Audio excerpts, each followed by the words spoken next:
Welcome, everybody, to another great episode of the Alan and Aaron Sports Talk Radio Show. I'm Alan Alford, and today we're going to have a fantastic show for you. But before we get started, we thank Chef G's Florida Barbecue Sauce. So delicious and addicting, you may need a support group. So I want to thank our great sponsor, Chef G's Florida Barbecue Sauce. Please feel free to pick up a 4-pack at FLBBQSauce.com. Again, that's FLBBQSauce.com. We're in for a great time and a great show. Thank you for joining us. Let's get started. Join here on the Alan and Aaron Sports Talk Radio Show with George Asafo-Adjei. So definitely, how you been? Doing well. I'm blessed. How about you? Doing fantastic. Thank you for asking. Thank you so much for joining us here today. And we'll start right there. You know, you definitely have had a lot of success. Start with your university, going to University of Kentucky. How was that experience? Oh yeah. University of Kentucky is a hell of an experience. Of course, I actually graduated high school and went there early, so it was different being there when I was supposed to still be in high school, and then just picking up, especially on the field, a whole new talent level. Then I'm not used to the way classes are, having about 5 classes a day right after practice. I'm showing up to classes sweaty and all this stuff, so it was that first year was definitely shift. It was a big shift. Yeah, but it was cool. I liked it. A good atmosphere. Coaches are great. Great community. So yeah. And Kentucky itself, living there was a great place for you? Yeah, it was cool. It was real chill.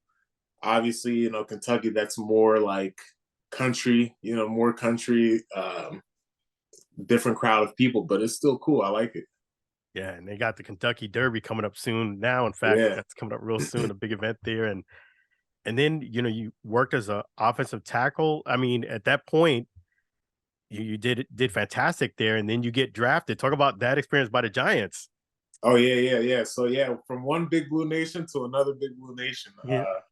Yeah, that was honestly, I thank God for that experience. I actually was born in the Bronx and raised here partly, so it's just funny how life works, and I end up back in New York after that journey of life. So it was cool. It was a blessing to be with the Giants. Even though I had a short career with the Giants, it was still very good. I learned from great talent around me, met some good friends, so it was good. I loved it. And the draft is coming up. For those people who've never experienced that, getting that phone call from the Giants that you're going to be drafted, how does that feel? Yeah, it feels great, honestly. It's like almost unbelievable. Even though like you're preparing, you're working out every day and all this, it's still unbelievable. I mean, it don't matter if they're telling you you're gonna go first round and all this stuff. It's still an unbelievable feeling, honestly. Yeah, I mean, that is definitely something to be proud of, and not something, an experience that most people get a chance to go through, getting a phone call from a team that wants you. Right. Yeah. Thank you. You're welcome. Yeah. And you mentioned you had a short career. What exactly happened after you got signed that ended the career, I guess? Yeah, so during the first season, I had a concussion, and I didn't even know I had a concussion, honestly. So one day, I'm just like, man, the whole world is just a lot more dimmer. Like, what's going on? Wow. So I'm talking to some players around me, like, yeah, hey, this thing seem a little dim. They're like, nah, you need to go get checked out. I go in there, they're like, yeah, you have a concussion. But again, like I said, I didn't know, so I kept going and kept practicing. So it made things a lot more, I'd say, worse. So I had the symptoms for a long time. Like, I was like, geez. Yeah, where everything you would look and everything would look dim to you. Yeah, it was just like the light, it was too bright. Like, things were too bright. The noise was too much. It was a lot. Wow. So it sounded like it really, do you remember the actual hit that happened that caused a concussion? I mean, I think I do, but who knows? It could have been something after that one hit, or I have no idea really. Wow. So things seemed too bright, voices seemed loud. And did you have a lot of headaches at that point? Oh yeah. Yeah. Yeah, man, that was like the worst of it. The headaches, yeah, for sure. And then this went on for a long period of time. And then what happened at that point? I mean, literally into the next season, I was still having the symptoms. So eventually in that next season, they just, cut me. And then I had a decision whether, continue to play or do my own thing. So. Wow. I mean, definitely it sounded like it was maybe a blessing in disguise because it seemed like your health was really putting yourself at jeopardy. Some people play through that, but you sound like you wouldn't advise yourself to do that. Yeah. I made that choice. I was like, do I want to risk, me not potentially being able to play with my kids or even be that cognitive when I'm like 40, etc. So I was like, I'm good. God has blessed me with this life and a brain, so I can do something. Yeah. When you Yeah. watch football now, do you have that itch to play? Oh yeah. Yeah. Man, every time I watch football, I'm like, man, I should be. I mean, I miss, just hitting somebody. So yeah, yeah. Wow. Wow. Yeah. Because I cover a lot of XFL and I know that your playing days sound like they're behind you, but is a lot of opportunities. Talk about now, if you're a football player, you have opportunities.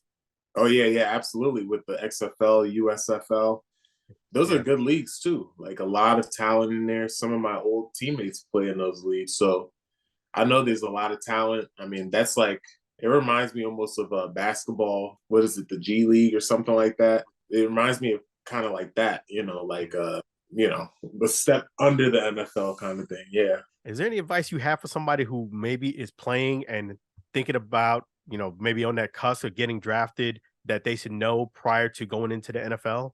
You better be ready to be living, breathing, drinking football. Literally. I mean, that's your job. So just like in the real world, you're working from either 7 a.m. to 4 or whatever. It's even more than that from football. You get there at like 6, 7 a.m. and you're leaving at 7 p.m. And if you're really on top of your game and you're doing the recovery and all that, you're getting out of the building at 8, 8:30. So you really got to be about that. And even when you go home, you're then having to study the playbook. And it's not like, oh, I got the playbook down at the beginning. Nah, every week they're changing the looks on defense, etc., and they're changing the offense to match up with that. So it's a lot. If you love football and you breathe football, hey, welcome. But if it's something that's like if you're not built for football, it's not like that for you. Yeah. Wow. It's So it's tough. either you're all in or you're not. Yeah. You got to be all in. Yeah. Absolutely. Yeah. So it does sound like during that process, was there any fun or was it more like this is a job to you? No, this fun. I mean, to me personally, the football part is fun. Film and all that's, like where I'm just sitting there and watching film or going through plays. That's like the not so fun part. But actually going out there is fun outside of obviously practices and all that.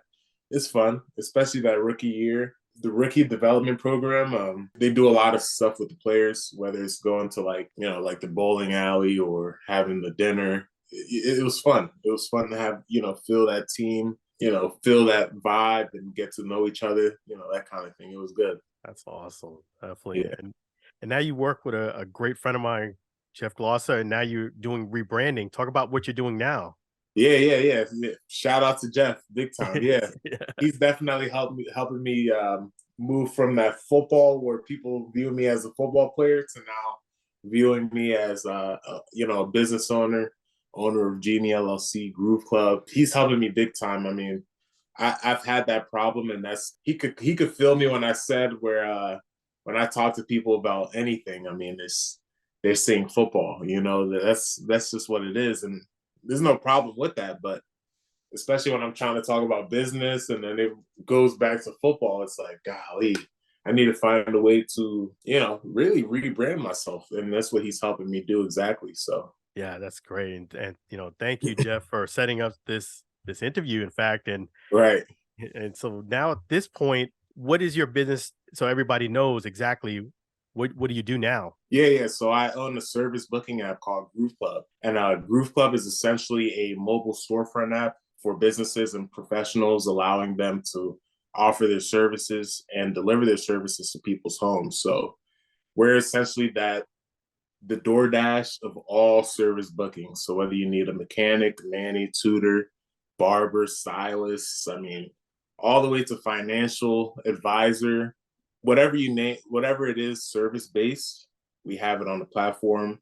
We allow people to deliver their services, and really gives them like a new way to scale their business versus having that physical storefront. We now give them a mobile storefront so they can hire more talent, more employees, whether it's nationwide or even globally, that's representing people's brands. So it sounds really interesting. So you have an app, and it basically services all types of businesses. Right. Yeah. And then what people, they pay for a monthly subscription? How does it normally work? Yeah, so it's actually a yearly subscription. So only the businesses and professionals, they pay, and that's for us to do like a vetting process on them, give them the actual mobile storefront and the tools that they need to, be successful. And then for the client, it's free. Okay, awesome. Yeah. And the business is managed by yourself? Yeah. It's literally me right now. I'm actually in a position of being open to new partners and possibly giving out equity, stuff like that. So so that's fantastic. And just so that people can look at the app and get a chance to see it, give them the details where they can find you online. All right, so groovclub.com, GROOV club.com. That's our website. But as far as the booking and all that, we have a mobile app in both app stores. Same thing, Groov Club, GROOV Club. We're available. Actually, we're available worldwide. So whether people are coming here and traveling, they can easily get on there, book services they need. Or if you're traveling somewhere else, we're working on getting businesses really worldwide on there. So we're just connecting local communities with their favorite service providers. Wow, that's great. Yeah. And then what businesses you're hoping to connect with? Maybe we can steer them in your direction too. Oh yeah, and I appreciate that. I'm more so focused on service providers that don't have that platform, like a service booking platform. So like chefs, car detailers. We're always open to barbers and stylists because everyone uses barbers and stylists, or that beauty industry, cosmetologists. So that's like our main focus of service providers. I mean, really all of them. I mean, nannies, whoever it is, we invite them on our platform, and really just to help themselves scale, take themselves from limited to limitless, with our mobile storefront. So that's our show sponsor is actually Chef G's Florida barbecue sauce, and he has barbecue sauce that he sells. He would be able to put it on the app, and then people would be able to purchase it right there. Yeah. He could easily add his business on there. Okay. Yeah. Yeah. So definitely we'll do that. Okay. And also with yourself, with now, do you do also motivational speaking, or do you do things like that to help out some of the kids who want to play football and be where you used to be at? I haven't done so recently, but I'm very open to it.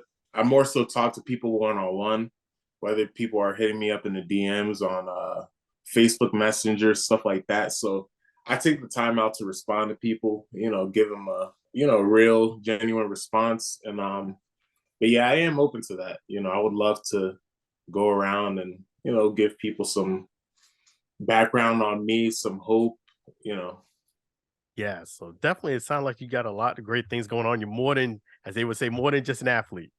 Yeah. Absolutely. Absolutely. Yeah, George. So we're gonna make sure that we follow you and definitely keep in touch. And Thank you. You're welcome. Yeah. So we're gonna make sure we do that here on the Alan and Aaron Sports Talk Radio Show.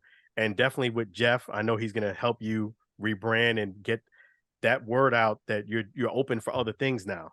Oh yeah. Absolutely. I'm Jeff knows too. I have Groov Club, but Genie LLC is a whole nother a whole nother beast that's on the way too. So that'll be he's gonna have his hands full, I feel like.